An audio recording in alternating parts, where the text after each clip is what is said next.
नमस्कार, मैं हरीश कुमार। स्वागत है आपका स्टडी भूगोल में। आज मैं एनटीए यूजीसी नेट जेआरएफ का प्रैक्टिस सेट सेकंड लेकर आया हूं।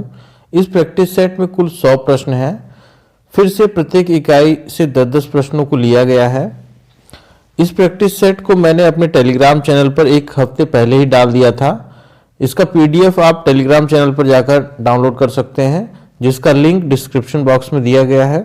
यह practice set UP assistant professor, UP TGT PGT, UP GIC GDC आदि प्रतियोगी परीक्षाओं में समान रूप से उपयोगी है। तो चलिए शुरू करते हैं। प्रश्न संख्या 1 सुमेलित कीजिए। एक तरफ अक्षय दिया है, दूसरी तरफ प्रदेश, क्रिस्टलीकरण, जलयोजन, कार्बोनीकरण, ऑक्सीकरण। प्रदेश में है काष्ठ स्थलाकृति, शुष्क जलवायु, मानसून जलवायु, गर्म एवं आर्द्र क्षेत्र। इसमें क्रिस्टलीकरण का होगा सेकंड, शुष्क जलवायु में ये क्रिया होती है।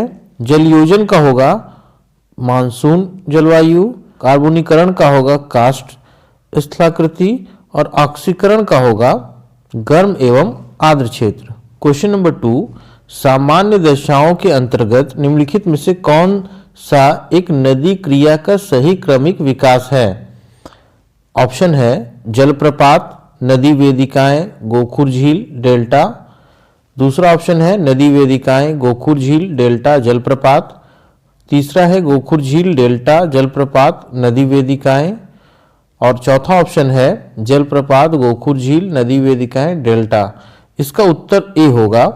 सबसे पहले जलप्रपात बनता है, उसके बाद नदी वेदिकाएं, फिर गोखुर झील और अंत में डेल्टा का निर्माण होता है। क्वेश्चन नंबर 3 सुमेलित करना है। इसमें एक तरफ स्थल रूप है, दूसरी तरफ भूगोलवेत्ता। पेनप्लेन की संकल्पना क्रिकमे महोदय ने दी। पदस्थली या पेडीप्लेन की संकल्पना किंग महोदय ने दी। पेनीप्लेन डेविस महोदय का है और एंड्रम जो है ये पैंक महोदय का है। क्वेश्चन नंबर 4 चित्र में एक्स स्थान पर कौन सा तत्व है? ऑप्शन है शिखरीय उत्तलता, बी सरल रेखी तत्व, सी मुक्त पृष्ठ तत्व और डी है अवतल तत्व। इसका उत्तर सी होगा, मुक्त पृष्ठ तत्व। एक्स स्थान पर मुक्त पृष्ठ तत्व है।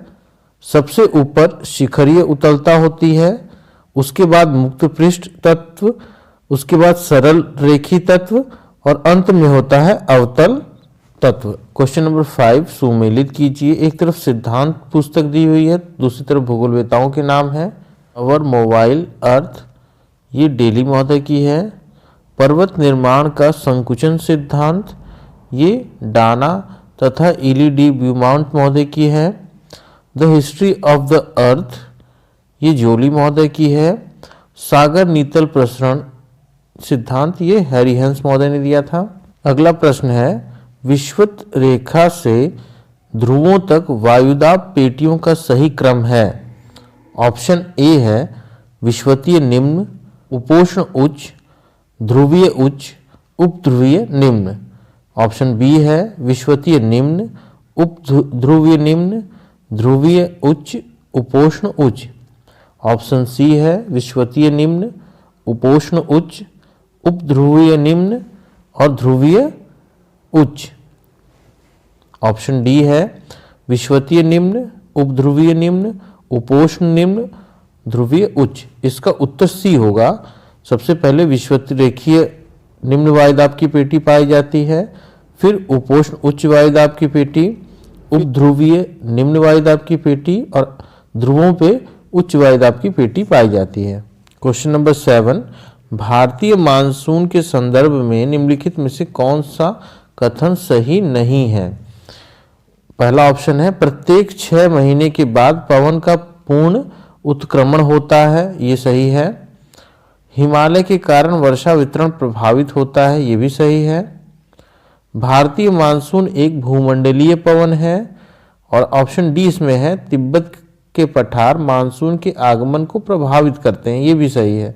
हमारा उत्तर सी होगा इसमें। भारतीय मानसून एक भूमंडलीय पवन नहीं है, ये सामयिक पवन है जो प्रत्येक 6 महीने पर अपनी वायु की दिशा को बदल देती है। अगला प्रश्न है, वायु में वास्तविक जलवाष्प की मात्रा बटा वायु में अधिकतम जलवाष्प की क्षमता गुणे 100 इनमें से किसे निरूपित करता है? ऑप्शन है वास्तविक निरपेक्ष आर्द्रता, अनुकूलतम आर्द्रता, आपेक्षिक आर्द्रता, संतृप्त आर्द्रता। इसका उत्तर सी होगा, आपेक्षिक आर्द्रता। क्वेश्चन नंबर 9 सुमेलित कीजिए। एक तरफ मेघ है, दूसरी तरफ विशेषताएं। पक्षाभ मेघ, इसकी विशेषता है अधिक ऊंचाई वाले मेघ हैं ये। कपासी वर्षा मेघ, इसका पहला होगा निम्न ऊंचाई वाले मेघ। फिर उच्च स्तरीय मेघ, इसका थर्ड होगा ऊर्ध्वाधर विकसित मेघ। कपासी मेघ, इसका सेकंड है मध्य ऊंचाई वाले मेघ। क्वेश्चन नंबर 10 अभिकथन कारण का है। अभिकथन ए, उष्णकटिबंधीय चक्रवात पृथ्वी की ऊर्जा तथा आर्द्रता तंत्र का एक शक्तिशाली प्रकटीकरण है। ये सही है। कारण आर, उष्णकटिबंधीय चक्रवातों की उत्पत्ति उष्णकटिबंधीय महासागरों के पूर्वी किनारों पर होती है। ये गलत है। इस प्रकार हमारा उत्तर सी होगा, ए सही है परंतु आर गलत है। उष्णकटिबंधीय चक्रवातों की उत्पत्ति उष्णकटिबंधीय महासागरों के पश्चिमी किनारों पर होती है। क्वेश्चन नंबर 11 सुमेलित कीजिए। एक तरफ महासागरीय धाराएं दी हैं, दूसरी तरफ महासागर। कैलिफोर्निया की धारा, ये उत्तरी प्रशांत महासागर की धारा है। ला नीनो की धारा, ये दक्षिणी प्रशांत महासागर की धारा है। फॉकलैंड की धारा, ये दक्षिणी अटलांटिक महासागर की धारा है। रेनेल की धारा, यह उत्तरी अटलांटिक महासागर की धारा है। क्वेश्चन नंबर 12 निम्न में से कौन सा कथन असत्य है? ऑप्शन ए है विश्व के प्रत्येक महासागर में प्रति विषुवत रेखीय धारा पाई जाती है। ये सही है। ऑप्शन बी है प्रति विषुवत रेखीय धाराएं विषुवत रेखीय धाराओं द्वारा महासागर के पूर्वी भाग में जल के पुंजित होने से उत्पन्न होती हैं। ऑप्शन सी है सिजगी अवस्था में सूर्य, चंद्रमा और पृथ्वी एक सीधी रेखा में होते हैं। ये भी सही है। और ऑप्शन डी है जब पृथ्वी सूर्य और चंद्रमा के मध्य में होती है तो यह अवस्था वियुति कहलाती है। ये भी सही है। इसका उत्तर बी होगा, प्रति विषुवत रेखीय धारा विषुवत रेखीय धाराओं द्वारा महासागर के पूर्वी भाग में जल के पुंजित होने से उत्पन्न होती है। ये गलत है। पूर्वी भाग में नहीं, ये पश्चिमी भाग में जल के पुंजित होने से उत्पन्न होती हैं। अगला प्रश्न है अभिकथन कारण का। अभिकथन ए, प्रति चक्रवाती दशाएं स्थिर पवन उच्च तापक्रम के साथ लवणता में वृद्धि करती हैं। ये सही है। और कारण आर, पछुआ हवाएं महाद्वीपों के पूर्वी तट पर लवणता को कम कर देती हैं परंतु पश्चिमी तटों पर बढ़ा देती हैं। ये भी सही है परंतु ये व्याख्या नहीं कर रहा। हमारा उत्तर बी होगा। ए तथा आर दोनों सही है, आर ए की सही व्याख्या नहीं करता है। क्वेश्चन नंबर 14 पारिस्थितिकी के अंतर्गत अध्ययन किया जाता है। ऑप्शन ए, पर्यावरण एवं जीवों के बीच होने वाले अंतर संबंध का। ऑप्शन बी, पर्यावरण के प्रदूषण का। ऑप्शन सी, जीवों की सुरक्षा का। ऑप्शन डी है पर्यावरण के संरक्षण का। इसका उत्तर ए होगा, पर्यावरण एवं जीवों के बीच होने वाली अंतर संबंध का। क्वेश्चन नंबर 15 पौधों के क्रम विकास की वैज्ञानिक व्याख्या इनमें से किसके द्वारा होती है? ऑप्शन ए है अनुकूलन, एडेप्टेशन। ऑप्शन बी है जलवायु क्रमोत्कर्ष, क्लाइमेटिक क्लाइमेक्स। ऑप्शन सी है जैविक क्रम विकास, ऑर्गेनिक एवोल्यूशन। और ऑप्शन डी है हमारा पौधों का अनुक्रमण, प्लांट सक्सेशन। इसका उत्तर जो होगा हमारा डी होगा, पौधों का अनुक्रमण, प्लांट सक्सेशन। क्वेश्चन नंबर 16 आर्थोग्राफिक तथा स्टीरियोग्राफिक प्रक्षेप इनमें से किसके द्वारा विकसित किया गया है? ऑप्शन है एनेक्सिमेंडर, हिप्पार्कस, पोसिडोनियस। ऑप्शन डी है टालमी। इसका उत्तर बी होगा, हिप्पार्कस। अगला प्रश्न सुमेलित करना है। एक तरफ भूगोलवेत्ता है और दूसरी तरफ उनकी पुस्तकों के नाम है। ईसा बोमेन, इनकी पुस्तक है पायोनियर फिंच। ऑस्कर पेस्चेल, इनकी पुस्तक है दास आसलैंड। फिर लाबलाश का है विशिष्ट जीवन पद्धति, जेनरे डिवाई। और जीन ब्रून्स ने अपहरणीय अर्थव्यवस्था रॉबर इकोनॉमी की संकल्पना दी थी। क्वेश्चन नंबर 18, भूगोल की प्रकृति नेचर ऑफ ज्योग्राफी 1939 तथा perspective on nature of geography 1959 दो महत्वपूर्ण रचनाएं किस भूगोलवेत्ता की हैं? ऑप्शन है सावर, हार्टशोन, टेलर, हेटनर। इसका उत्तर बी होगा हार्टशोन। क्वेश्चन नंबर 19 सुमेलित करना है। एक तरफ भूगोलवेत्ता है, दूसरी तरफ उनकी रचनाएं और पुस्तकों को दिया गया है। रॉबर्ट मिल, इनकी पुस्तक है रियलम ऑफ नेचर। चिशोल्म, इनकी पुस्तक है handbook of commercial geography. PM Roxby, इनकी पुस्तक है the scope and aim of human geography. और लास्ट है एच बैरोज, इनकी संकल्पना है मानव पारिस्थितिकी। क्वेश्चन नंबर 20, निम्न में से कौन सा संसाधन अनवीकरणीय या परंपरागत संसाधनों की श्रेणी में नहीं आता? ऑप्शन है लौह अयस्क, बी है प्राकृतिक गैस, सी जल और डी है कोयला। इसका उत्तर सी होगा जल। क्वेश्चन नंबर 21, निम्न में से सत्य कथन का चयन करें। पहला इसमें कथन है भूगोल में अतिवाद का विकास स्थानिक विज्ञान के प्रतिक्रिया के रूप में हुआ, ये सही है। दूसरा कथन है अतिवाद का संलयन मार्क्सवाद के साथ हुआ, ये भी सही है। एंटीपोड अतिवाद की एक पत्रिका थी, ये भी सही है। वियतनाम युद्ध तथा नागरिक अधिकार भूगोल में अतिवाद के विकास के मुख्य कारण थे, ये भी सही है। हमारा उत्तर इसमें डी होगा, उपरोक्त सभी सही हैं। क्वेश्चन नंबर 22, प्रवास संबंधी निम्न कथनों पर विचार करें तथा असत्य कथन का चयन करें। पहला कथन है ग्रामीण क्षेत्रों में पुरुषों के उत्प्रवास से स्त्रियों की आर्थिक सहभागिता घटती है। पहला कथन ही गलत है। ग्रामीण क्षेत्रों में पुरुषों के उत्प्रवास से स्त्रियों की आर्थिक सहभागिता और बढ़ जाती है। कथन 2 है प्रवास लोगों के मानसिक क्षितिज को विस्तृत करता है, ये सही है। प्रवास से सांस्कृतिक समेकन में वृद्धि होती है, ये भी सही है। चौथा कथन है प्रवास जनांकीय संरचना पर अनुकूल प्रभाव डालता है, ये भी गलत है। प्रवास के कारण जनांकीय संरचना पर प्रतिकूल प्रभाव पड़ता है।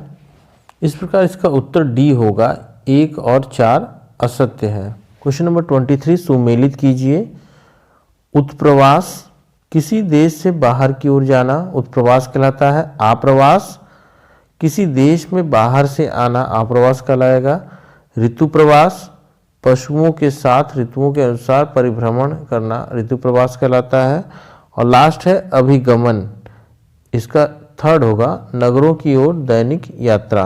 क्वेश्चन नंबर 24 निम्न में से कौन सही नहीं है? उत्तर के नुकीले पत्तों वाले वन को बोरियल वन कहते हैं, ये सही है। अधिक घने बोरियल वन टैगा वन के नाम से जाने जाते हैं, ये भी सही है। दक्षिणी गोलार्ध में पर्याप्त बोरियल वन है। नुकीले पत्तों वाले वृक्षों के पर्वतीय वन शिखर में ऊंचे स्थानों पर स्थित हैं, ये भी सही है। इस प्रकार हमारा उत्तर सी होगा, दक्षिणी गोलार्ध में पर्याप्त बोरियल वन हैं, ये गलत है। दक्षिणी गोलार्ध में बोरियल वन नहीं पाए जाते। क्वेश्चन नंबर 25 सुमेलित कीजिए। एक तरफ भूगोलवेत्ता है, दूसरी तरफ उनकी रचनाओं को दिया गया है। ए है पैट्रिक गेडीज, इसका फोर्थ होगा नगरों का उद्भव city in evolution 1931। L Mumford, इसका थर्ड होगा नगरों की संस्कृति द कल्चर ऑफ सिटी। सी है ए.के. फिलब्रिक, इसका सेकंड होगा क्षेत्रीय कार्यात्मक संगठन सिद्धांत। और लास्ट है आंद्रे एलेक्स, इसका फर्स्ट होगा आमलैंड या नगरीय प्रभाव क्षेत्र। क्वेश्चन नंबर 26 भारत में सबसे पहले सस्य संयोजन के निर्धारण हेतु वीवर की विधि का प्रयोग सर्वप्रथम किसने किया? सर्वप्रथम प्रयोग किसने किया? ऑप्शन है ए बनर्जी, बी अय्यर, सी हरपाल सिंह और डी जयन पांडे। इसका उत्तर ए होगा बनर्जी। क्वेश्चन नंबर 27 निम्न में से किस भूगोलवेत्ता ने विश्व को कृषि प्रदेशों में नहीं बांटा है? ऑप्शन है हंटिंगटन, जोनासन, डी व्हिटलसी, और डी ऑप्शन है बुल्कानबर्ग। इसमें उत्तर होगा हमारा डी बुल्कानबर्ग। जबकि हंटिंगटन, डिविटेल्सी और जोनासन महोदय ने विश्व के कृषि प्रदेशों को बांटा है। हंटिंगटन महोदय ने विश्व को कृषि प्रदेशों के दृष्टिकोण से 4 परिमंडलों में बांटा था। ओ जोनासन महोदय ने कृषि प्रदेशों के सीमांकन के दृष्टिकोण से विश्व को 5 बृहद पेटियों में बांटा है। जबकि डिविटेल्सी महोदय ने सर्वप्रथम 1936 ईस्वी में विश्व को 13 कृषि प्रदेशों में बांटा था। अगला प्रश्न है, मध्य अक्षांशीय घास के मैदानी क्षेत्र में की जाने वाली कृषि जिसमें एक ही प्रकार की फसल का विशेषीकरण होता है। ऑप्शन है व्यापारिक बागानी कृषि, व्यापारिक अन्य उत्पादक कृषि, ऑप्शन सी है मिश्रित कृषि और ऑप्शन डी है गहन निर्वहन कृषि। इसका उत्तर बी होगा व्यापारिक अन्य उत्पादन कृषि। क्वेश्चन नंबर 29, चित्र क्या प्रदर्शित कर रहा है? ये चित्र है। ऑप्शन ए वेबर का समूहन अथवा एकत्रीकरण, ऑप्शन बी हूवर के उद्योग स्थानीकरण का न्यूनतम लागत मॉडल, ऑप्शन सी फेटर का बाजार प्रतिस्पर्धा सिद्धांत और ऑप्शन डी लॉश का बाजार क्षेत्र का आकार। इसका उत्तर डी होगा लॉश का बाजार क्षेत्र का आकार। इस चित्र में वृत्त के द्वारा बाजार क्षेत्र को दिखाया गया है और वृत्त के अंदर जो बड़ा डॉट है उससे उत्पादन अवस्थिति को दर्शाया गया है और छोटे छोटे डॉट से फार्म को दर्शाया गया है। क्वेश्चन नंबर 30 सुमेलित कीजिए। स्वेज नहर लाल सागर और भूमध्य सागर को जोड़ती है। कील नहर उत्तरी सागर और बाल्टिक सागर को जोड़ती है। गोटा नहर, इसका सेकंड होगा स्कॉटहोम और गोटेनबर्ग और डी है न्यू वाटरवे, इसका पहला है उत्तरी सागर और रॉटरडम। अगला प्रश्न, अंतस्थ क्षेत्र अथवा बफर जोन के संबंध में असत्य कथन का चयन करें। ऑप्शन ए बफर जोन दो शक्तियों के बीच एक स्वतंत्र क्षेत्र होता है, ये सही है। बफर जोन दो शक्तियों के मध्य संतुलन का कार्य करता है, ये भी सही है। ऑप्शन सी है चीन तथा सोवियत संघ के बीच किर्गिस्तान बफर जोन का कार्य करता है और ऑप्शन डी है फ्रांस और जर्मनी के मध्य बेल्जियम एवं रूस तथा जर्मनी के मध्य पोलैंड बफर जोन है, ये सही है। हमारा उत्तर सी होगा, ऑप्शन सी जो है हमारा असत्य है। चीन तथा सोवियत संघ के बीच किर्गिस्तान की जगह यहाँ मंगोलिया होगा, मंगोलिया बफर जोन का कार्य करता है। क्वेश्चन नंबर 32 सुमेलित कीजिए। जियोपॉलिटिक, इसका पहला ही है भूगोल और राज्य का संबंध जियोपॉलिटिक कहलाता है। डेमोपॉलिटिक, इसका सेकंड है जनसंख्या और राज्य का संबंध डेमोपॉलिटिक कहलाता है। ओइकोपॉलिटिक, इसका थर्ड है आर्थिक संसाधन और राज्य का संबंध ओइकोपॉलिटिक कहलाता है। और लास्ट है इसमें केरेटोपॉलिटिक, इसका फोर्थ है सरकार और राज्य का संबंध केरेटोपॉलिटिक कहलाता है। क्वेश्चन नंबर 33 निम्नलिखित समूहों में से कौन सी जनजातियां अपना जीवन यापन खाद्यान्न संग्रहण तथा शिकार से करती हैं। ऑप्शन ए है बुशमैन, पिग्मी तथा एस्किमो, ऑप्शन बी है मसाई, किर्गिज तथा बोरो, ऑप्शन सी है आपका पिग्मी, एस्किमो तथा किर्गिज और ऑप्शन डी है बोरो, बुशमैन तथा मसाई। इसका उत्तर ए होगा बुशमैन, पिग्मी तथा एस्किमो। क्वेश्चन नंबर 34 भारत में निम्न में से कौन सा सांस्कृतिक आत्मसातीकरण के लिए अधिक महत्वपूर्ण बाधक है। पहला ऑप्शन है धार्मिक संरचना, ऑप्शन बी भाषाई संरचना, ऑप्शन सी आर्थिक संरचना और ऑप्शन डी निर्जातीय संरचना। इसका उत्तर बी होगा भाषाई संरचना। अगला प्रश्न है उष्ण कटिबंधीय महासागरों में मत्स्य उद्योग का विकास व्यापारिक स्तर पर नहीं हुआ है, इसके निम्नलिखित कारण हैं। पहला है छिछले सागर एवं बैंक का अभाव, दूसरा है शीत और उष्ण महासागरीय धाराओं के मिलन के कारण प्लैंकटन की अधिकता और थर्ड है संरचनात्मक सुविधाओं परिवहन रेफ्रिजरेटर आदि का अभाव। सत्य कथन का चयन करें। इसमें से हमारा उत्तर बी होगा पहला और तीसरा पहला और तीसरा जो है हमारा सत्य कथन है। उष्णकटिबंधीय महासागरों में मत्स्य उद्योग का विकास व्यापारिक स्तर पर नहीं हो पाया है क्योंकि यहाँ छिछले सागर एवं बैंक या चबूतरों का अभाव है। और दूसरा, उष्णकटिबंधीय महासागरों के तटवर्ती भागों में स्थित देश या तो विकासशील हैं या अर्धविकसित हैं, जिनके अंदर संरचनात्मक सुविधाओं का अभाव है, जैसे परिवहन, रेफ्रिजरेटर आदि का। हमारा बी ऑप्शन जो है वो मत्स्य उत्पादन के लिए आवश्यक होता है। शीत और उष्ण महासागरीय धाराओं के मिलन के कारण प्लैंकटन की अधिकता। इस प्रकार हमारा उत्तर बी होगा। क्वेश्चन नंबर 36, एक क्षेत्र गरीब है क्योंकि वह गरीब है, यह कथन किस सिद्धांत से संबंधित है? ऑप्शन ए है विकास ध्रुव सिद्धांत, ऑप्शन बी कोर परिधि सिद्धांत, ऑप्शन सी संचयी कारणता सिद्धांत और डी है ट्रिकल डाउन सिद्धांत। इसका उत्तर सी होगा, संचयी कारणता सिद्धांत।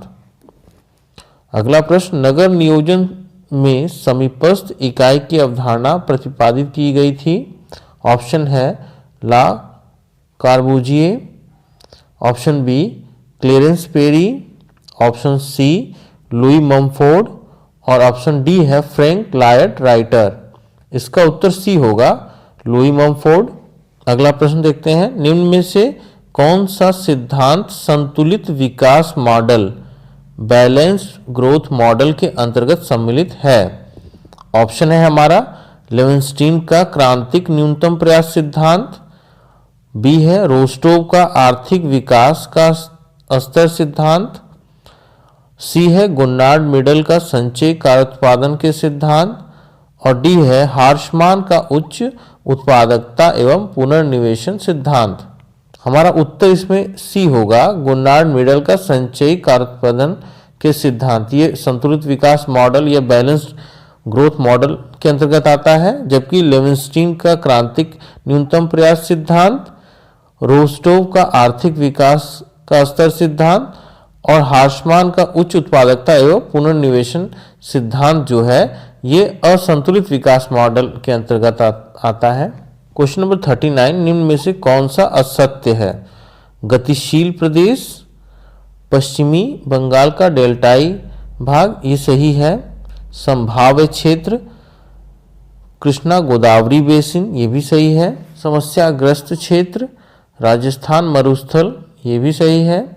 संभाव्य क्षेत्र, तमिलनाडु मैदान, ये गलत है। तमिलनाडु का मैदान जो है वो गतिशील प्रदेश के अंतर्गत आता है। क्वेश्चन नंबर 40 अभिकथन कारण का है। अभिकथन ए, मानवीय सभ्यता का क्रमागत विकास एक तरह से नवाचारों के विकास और प्रसार का परिणाम है। कारण आर, नवाचारों की सहायता से मानव का सामाजिक, सांस्कृतिक और राजनीतिक तथा आर्थिक क्षेत्र में कृषि, उद्योग, प्रविधि तथा मानवीय भूदृश्य में परिवर्तन होता रहता है। हमारा यहाँ पे अभिकथन और कारण दोनों सही है और ये व्याख्या भी कर रहा है। इस प्रकार हमारा उत्तर जो है ए होगा।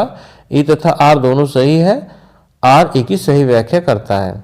क्वेश्चन नंबर 41, भारत का सबसे पुराना तेल शोधक कारखाना किस स्थान पर स्थित है? ऑप्शन ए है नुमालीगढ़, ऑप्शन बी है बोंगाईगांव, ऑप्शन सी गुवाहाटी और ऑप्शन डी है डिगबोई। इसका उत्तर ऑप्शन डी होगा, डिगबोई। क्वेश्चन नंबर 42 सुमेलित कीजिए। एक तरफ ऊर्जा है, दूसरी तरफ स्थान दिया गया है।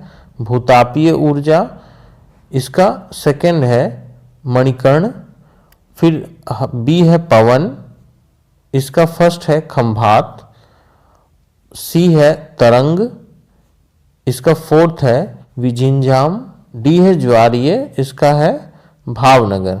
क्वेश्चन नंबर 43, भारत में चीनी उद्योग उत्तर से दक्षिण की ओर स्थानांतरित हो रहा है। इसमें पहला कथन है गन्ने की अधिक उपज के कारण, पिराई की लंबी अवधि के कारण, सस्ते श्रम के कारण। इसमें सत्य कथन बताना है। केवल एक सत्य, केवल एक और दो सत्य है, केवल 2 और 3 सत्य, उपरोक्त सभी सत्य। इसमें केवल 1 और 2 सत्य है। हमारा बी ऑप्शन इसमें सही होगा। गन्ने की अधिक उपज के कारण और पिराई की लंबी अवधि के कारण। जबकि सस्ते श्रम उत्तर भारत में अधिक मिलते हैं। क्वेश्चन नंबर 44, भारत में लिंगानुपात स्त्रियों के पक्ष में नहीं है और विभिन्न समुदायों के बीच लिंगानुपात भिन्न है। सबसे कम लिंगानुपात किस समुदाय में है? ऑप्शन ए है हिंदू, ऑप्शन बी मुस्लिम, ऑप्शन सी सिख और ऑप्शन डी ईसाई। इसका उत्तर सी होगा सिख। क्वेश्चन नंबर 45, सुमेलित कीजिए। एक तरफ राज्य है और दूसरी तरफ अनुसूचित जनजातियां। केरल, इसमें इरुला जनजाति पाई जाती है। आंध्र प्रदेश, इसमें चेंचू। मध्य प्रदेश, इसमें भिलाला।